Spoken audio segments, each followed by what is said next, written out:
This is every F1 team's biggest controversy, explained by an idiot who lives for the drama. All right, people, let's just get the big one out of the way, because if you want to talk about scandals, you have to talk about the day Formula One looked its own rulebook in the eye and decided it was just a polite suggestion. Abu Dhabi 2021 wasn't just a controversial season finale, it was a psychological operation that put the sport's entire credibility on the line. I mean, the whole year had been a bare-knuckle brawl. We had Max and Lewis colliding at 180 miles per hour at Silverstone, sending Max to the hospital and Christian Horner into a rage. We had them crashing again at Monza, with Max's Red Bull literally parking itself on top of the Mercedes. It was a title fight, so toxic, so personal, they arrived at the final race dead even on points. A pure winner-take-all Hollywood showdown. And for 53 of the 58 laps, it wasn't a showdown. It was a snooze fest. Lewis got a mega start and simply vanished. The 8th title was in the bag. Then, Nicholas Latifi introduced his Williams to the barrier. Safety car. And this is where a race turned into a crime scene. According to the FIA's own rules, the procedure is simple. Either all lapped cars unlap themselves, or none do. Race director Michael Masi first made the correct call. Lapped cars will not overtake. Game over. The title is Lewis. But then, the Red Bull radio starts screaming. Christian Horner gets on the line, practically begging Masi, "You only need one lap of racing," and Masi folds. He has an aneurysm live on air and just invents a new rule. In a moment of decision-making so bizarre, it felt like a prank show, he decides that only the 5 cars between Hamilton and Verstappen can unlap themselves. Everyone else, just stay put, I guess. I remember watching thinking, he's not actually gonna do it, is he? There's no way. This had never, ever been done before. It was a complete fabrication of the rules designed for one purpose and one purpose only, to create a one-lap shootout for the championship. The rulebook wasn't just thrown out the window, it was launched directly into the sun for the sake of the show. The rest is history. One final lap. Lewis on ancient tires versus Max on brand new softs. It was a public execution. Max makes the dive, wins the title, and the sport implodes. Mercedes immediately protested, citing the FIA's own rules that Masi had just ignored. The stewards brushed them aside. The FIA put immense pressure on Mercedes to drop their appeal for the good of the sport, and then, in the most damning admission of guilt possible, they quietly fired Michael Masi a few weeks later and completely rewrote the safety car rules to explicitly forbid what he had just done. Abu Dhabi wasn't just a painful moment for Mercedes fans, it was a full-blown credibility crisis. It was the night F1 proved that when the pressure is on, the rules are negotiable, and a good story is more important than a fair fight. And trust me, the sport is still paying for that one. But as bad as bending the rules for the show is, at least nobody's life was on the line. If you want to see a scandal that crossed a line from cheating into straight-up criminal conspiracy, we have to talk about Crashgate. If Abu Dhabi bent the rules, Crashgate took the rulebook, set it on fire, and then ran it over with a tank. This wasn't just cheating, this was a straight-up criminal conspiracy. And to this day, it's the darkest stain on the sport's history. Singapore 2008, Formula One's first ever night race. It was supposed to be a glittering spectacle. Instead, it became the sport's darkest moment. Renault's star driver, Fernando Alonso, had a bad qualifying. His teammate, Nelson Piquet Jr., was a struggling rookie. Then on lap 14, Piquet Jr. suddenly spins and smashes his car into the wall at turn 17, a very specific corner with no easy way to recover the car. Safety car. And by a complete, total, unbelievable coincidence, Alonso had just pitted. While everyone else pitted under the safety car, Alonso magically vaulted up the order and went on to win the race. At the time, it looked like a 1 in a million stroke of luck. In reality, it was a crime. A year later, after getting fired, a bitter Piquet Jr. spilled everything. He had been ordered by team bosses Flavio Briatore and Pat Simons to deliberately crash his car. Let me repeat that because it sounds insane. They told their driver to have a high-speed crash on purpose to manipulate a damn race. The FIA launched an investigation and the evidence was damning. Piquet's telemetry showed he hit the throttle harder as he went into the spin. This wasn't a mistake, it was a hit. The fallout was insane. Briatore, the flamboyant, sunglasses-wearing Bond villain of the paddock, was banned for life. Simon's was banned for 5 years, and Renault, they got a suspended ban, basically a slap on the wrist because kicking a major manufacturer out would look bad for business. Alonso was cleared of any wrongdoing, but the scandal has followed him ever since. And to make it all worse, Felipe Massa, who was leading the race before the crash, had a disastrous pit stop under that safety car and scored 0 points. He would go on to lose his only world title that year to Lewis Hamilton by a single point. Think about that. A crash, deliberately orchestrated, may have cost a man his only world title. It was the ultimate betrayal. It ripped the mask off the sport and showed that some teams would literally risk a driver's life for a victory.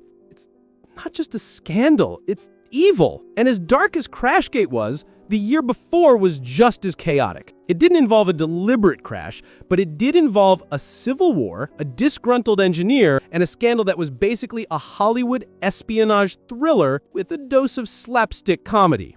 Now, if Crashgate was a violent crime, Spygate was a high-tech espionage thriller with a dose of pure slapstick comedy. The year was 2007, and McLaren had a civil war on its hands. In one corner, the reigning two-time world champion Fernando Alonso. In the other, a rookie sensation named Lewis Hamilton. And they hated each other's guts. The tension was so thick you could cut it with a knife, especially after the Hungarian Grand Prix, where Alonso held Lewis up in the pits, preventing him from setting a final qualifying lap. It was pure toxicity. But the real drama was happening off-track. It started when a 780-page technical dossier, basically the holy grail of Ferrari's entire car design, somehow ended up in the hands of McLaren's chief designer, Mike Coughlin. And how did he get it? From a disgruntled Ferrari engineer, Nigel Stepney. This was industrial espionage on a massive James Bond villain scale. And how did they get caught? Oh, this is the best part. The details are pure comedy. Coughlin's wife took the 780-page secret Ferrari document to a local copy shop to get it scanned onto a CD. The guy at the copy shop saw the Ferrari logos, thought, that's weird, and called Ferrari. I'm not even kidding. The biggest espionage scandal in F1 history, a plot involving hundreds of pages of secret documents and millions of dollars, was brought down by a dude named Kevin working at a copy shop in Surrey. You can't make this stuff up. The FIA launched a full-scale investigation. Emails flew, and then Alonso, in the middle of his feud with the team, threatened to release incriminating information to the FIA to blackmail his own boss, Ron Dennis. It wasn't a team, it was a soap opera. When the verdict came down, it was brutal. McLaren was fined $100 million, the largest fine in sporting history. They were also stripped of all their Constructors' Championship points. Their reputation was shredded. Ron Dennis, the proud, perfectionist team principal, was disgraced. And Alonso? He fled back to Renault after just one season. It was a total implosion, proving that the real battles aren't always fought on the track, but in the shadows, with stolen blueprints at a photocopier. And apparently a very observant guy named Kevin. So, we've had rule bending, conspiracies, and espionage. But not all controversies are about cheating or backstabbing. Sometimes the darkest chapter in a team's history is born from pure, unfiltered tragedy. And no controversy in F1 history is darker or more painful than what happened to Williams at Imola in 1994. That weekend is etched into motorsport's darkest pages. On Saturday, a rookie driver named Roland Ratzenberger died in qualifying. And on Sunday, Ayrton Senna, the greatest driver of his generation, perhaps the greatest of all time, lost his life in his Williams at Tamburello Corner. For an entire generation of fans, Senna was more than a driver. He was a god, and his loss was unimaginable.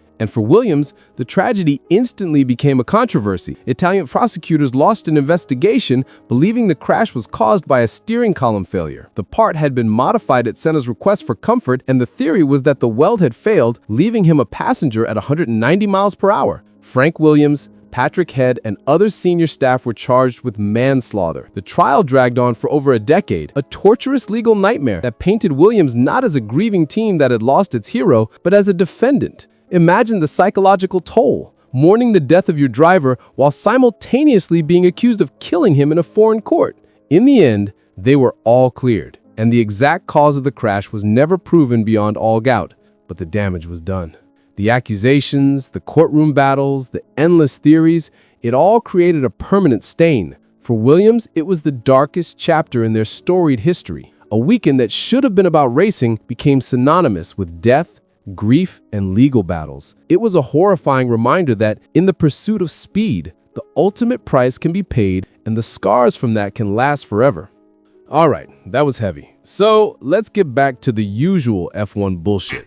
Shameless on-track manipulation in broad daylight, courtesy of the most dominant team of the era. In the early 2000s, Ferrari wasn't a team, it was an empire, and Michael Schumacher was its emperor. But that dominance came at a cost, and nothing symbolized the ugly side of it more than Austria 2002. Rubens Barrichello, Schumacher's loyal number 2, had driven the race of his life. He was on pole. He led every lap. He was fending off Michael like a lion. The Brazilian, who had spent his career as a support act, was finally about to get a deserved, brilliant victory. And as a Ferrari fan, trust me, this one is tough to talk about. Then the radio message came. The cold, calculated, soulless words from team boss John Todt.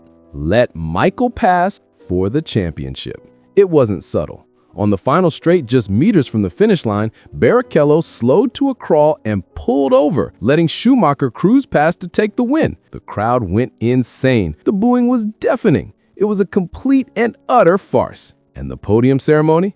Oh, it was one of the most awkward, cringe-worthy moments in F1 history. Schumacher, visibly embarrassed by the crowd's reaction, awkwardly forced Barrichello onto the top step and gave him the winner's trophy, which just made everything even weirder.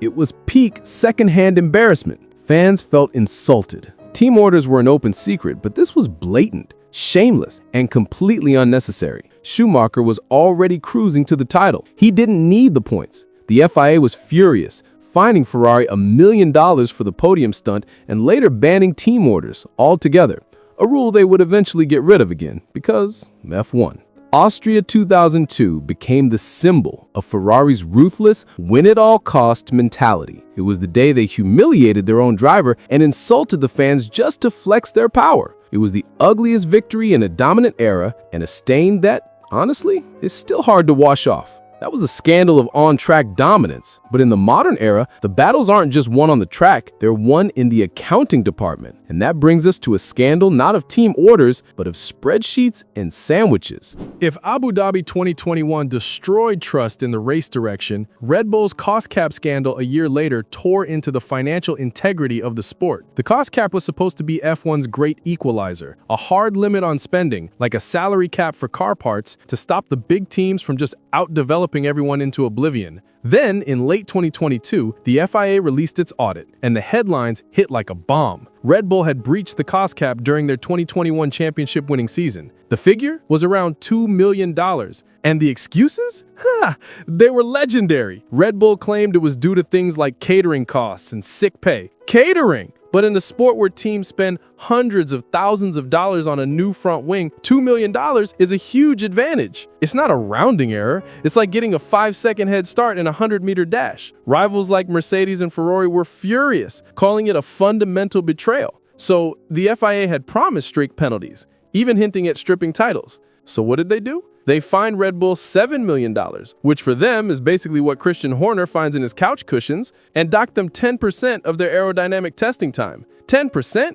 That's not a punishment. That's a minor inconvenience. It's like telling a billionaire he can't use his helicopter on Tuesdays. And yet, Christian Horner went on TV and called the penalty draconian. The rest of the paddock laughed their asses off. To fans, it looked like Red Bull got away with a slap on the wrist for cheating the system. And the scandal gave birth to the glorious catering champions meme. To this day, every Red Bull victory is followed by sarcastic jokes about their upgraded sandwiches. It wasn't a crash or a team order, but the idea that their dynasty was built, even slightly, on breaking the financial rules left a permanent and, honestly, pretty hilarious stain. So Red Bull bent the financial rules. But what if you bend the technical rules so much that your car is basically a carbon copy of the championship winner? Well, then you get the pink Mercedes. When Racing Point rolled out their 2020 car, the entire paddock had to do a double take. It was a Mercedes.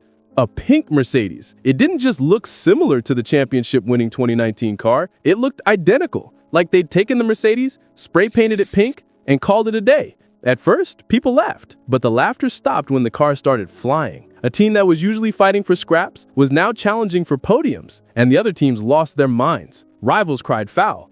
Copying is part of F1, but this was on another level. Renault lodged a protest, specifically targeting the brake ducts, which were parts teams had to design themselves. And the press conferences? Oh, they were pure drama, with rival team bosses basically calling Racing Point's owner a liar to his face. The FIA investigation found that, surprise, surprise, Racing Point had, in fact, illegally copied Mercedes designs. The punishment? They were docked 15 points and fined 400,000 euros, a fine that probably cost less than their catering budget for the year. But, and this is the scandalous part, they were allowed to keep racing the illegal car for the rest of the season. The other teams exploded. They called it cheating with permission. The penalty was meaningless, and to prove it, Sergio Perez went on to win a race later that year in the pink Mercedes. For fans, it was proof of F1's double standards. It looked like a small team with close ties to a big team got away with breaking the rules because it was convenient for the powers that be. It was a controversy that raised an uncomfortable question. Where does innovation end and just straight-up plagiarism begin? Racing Point scandal was about a car that was too good to be true, but sometimes the biggest controversy isn't about the car at all. It's about a driver who never should have been there in the first place and the global crisis that finally forced a team to do the right thing. For years, Haas was just the scrappy, low-budget American underdog. Then came 2021, and with it, a deal with the devil. A Russian fertilizer giant, Uralkali, came on as a title sponsor, and with the money came a driver. Nikita Mazepin, son of the company's billionaire owner, and Mazepin arrived with a reputation already in tatters. A video of him inappropriately touching a woman had gone viral. His on-track antics earned him the nickname Maze Spin. He was generally disliked by the entire fan base before he even turned a wheel. But Haas needed the money. They needed it so bad they painted their American car like a Russian flag. Then, in February 2022, Russia invaded Ukraine. Sanctions hit Russian companies, and suddenly, having a Russian sponsor and a Russian driver became toxic. Haas was under immense pressure. On the final day of testing, they stripped all the Russian branding from their car, running it in a plain white livery. A week later, both the sponsorship and Mazepin were gone. The fallout was messy. Mazepin's father raged, threatening lawsuits. Nikita claimed he was a victim of cancel culture. But the reality was simple. You can't be bankrolled by a Russian oligarch's company in the middle of a war. For Haas, it was a moral and financial crisis.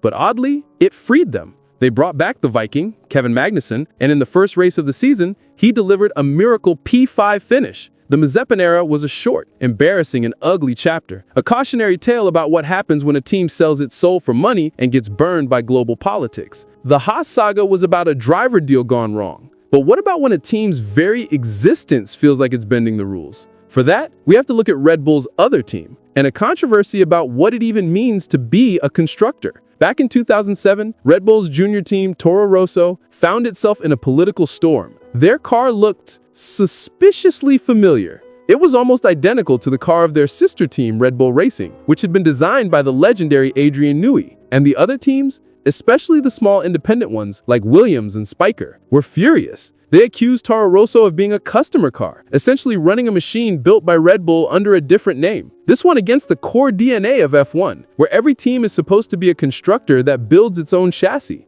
And the fight got ugly. Protests were filed. Lawyers got involved. The FIA's rules were murky, and the whole thing devolved into a legal mess. Spyker's boss was running around the paddock threatening to sue everyone. But while the case never led to a major penalty, it cemented Toro Rosso's reputation as Red Bull's B team in the worst possible way.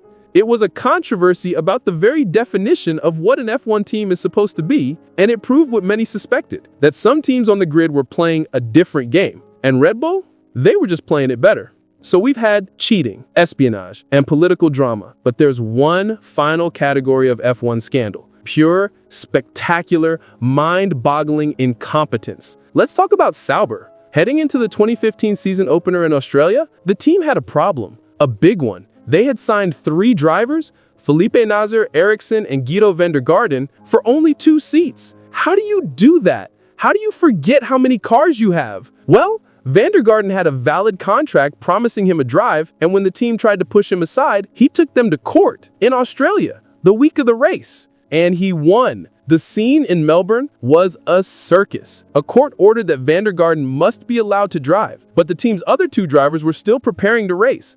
Lawyers were swarming the paddock.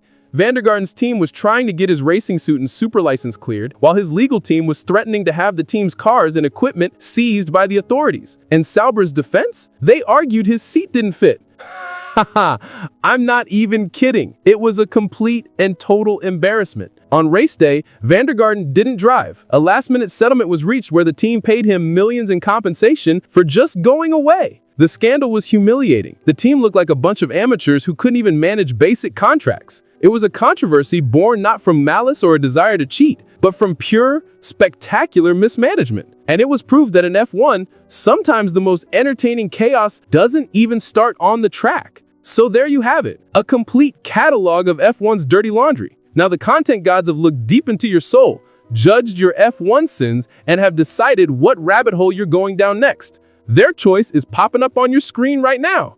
Go on, click it. You don't want to anger them.